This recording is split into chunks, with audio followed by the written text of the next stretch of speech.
How you doing? What do you think a short week of preparation went, you guys? Just moving everything up a day. I thought it went smooth. I thought the kids were champions. You know, the coaches did a really good job because it was a short week for them to prepare. So they worked late nights trying to get the game plan down. I think last night they got out of here about 10:30, 11 o'clock. But they worked. The kids came back and worked today. So I thought it was really smooth this week. Mickey, have you seen Travis Vokolek come back from that injury, and is he a guy that maybe you'd like to see get a little bit more involved in the offense after the last couple of years? Yes, and I think he will. He came back from injuries, but I think Travis is a big part of this offense. You know, I know we look for him to catch balls, but he's a great run blocker, and he also helps pass protect also.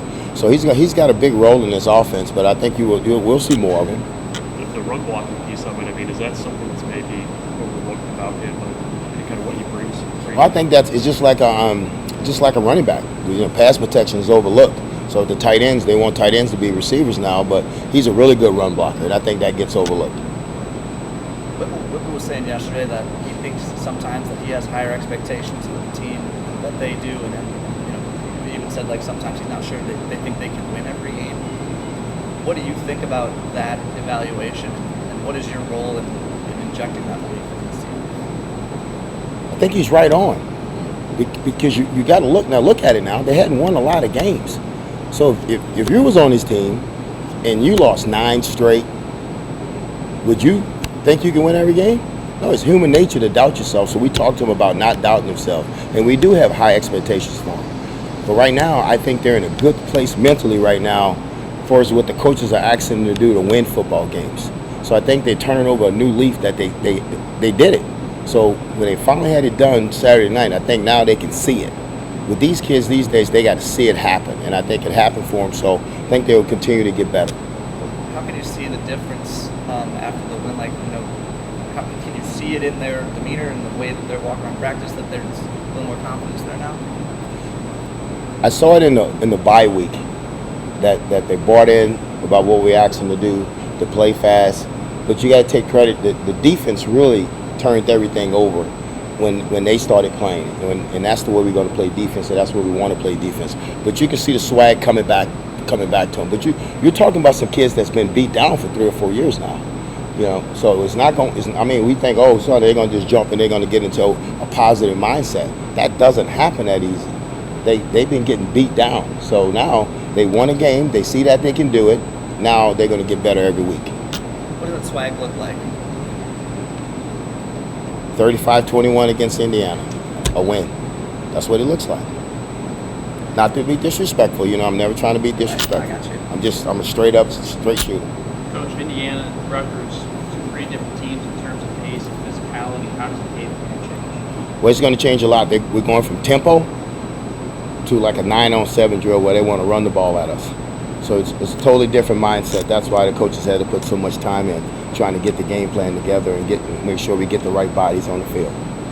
What are we going to see different? Like, is there anything specifically from like the team that we'll see differently in terms of that? Or one thing I can guarantee you, you're going to see 11 defenders out there. Absolutely. I can't tell you what we're going to do. Casey kind of reeled off a bunch of injuries that he's been dealing with, most recently his shoulder. How did he manage just physically, especially on the short week? Yeah, he's sore. But he came out and he practiced this week.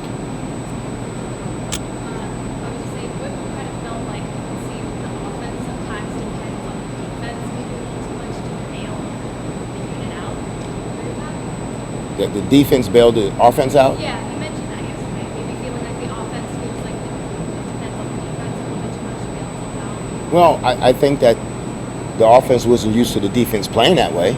If you looked at the last 4 weeks, I mean, like I say, they're human now. And so they're going to look at it like a human being should look at it. Okay, they hadn't played great in the last 4 weeks. So this game, they played lights out football against Indiana. So yeah, they probably were sitting back a little bit. They had seven 3-and-outs, but they got to do their job on offense, and that's what Whipple's saying. Everybody's got to do their job on offense. Their job is to score points, not to worry about what the defense is doing. And that's what we're trying to stress. The defense is going to play, but the offense, their job is to score points. What's the balance between keeping the scheme simple on defense and doing the work against Indiana and also trying to mix it up against teams who are seeing that film now?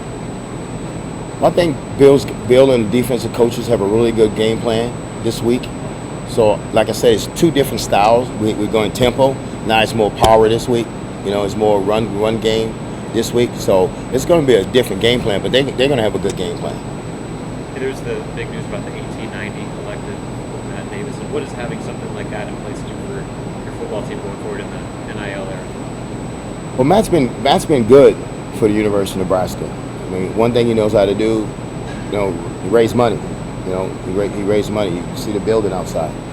So Matt understands recruiting, and he's going to be great for us to have the NIL because we have such a support system with our fans and our backers.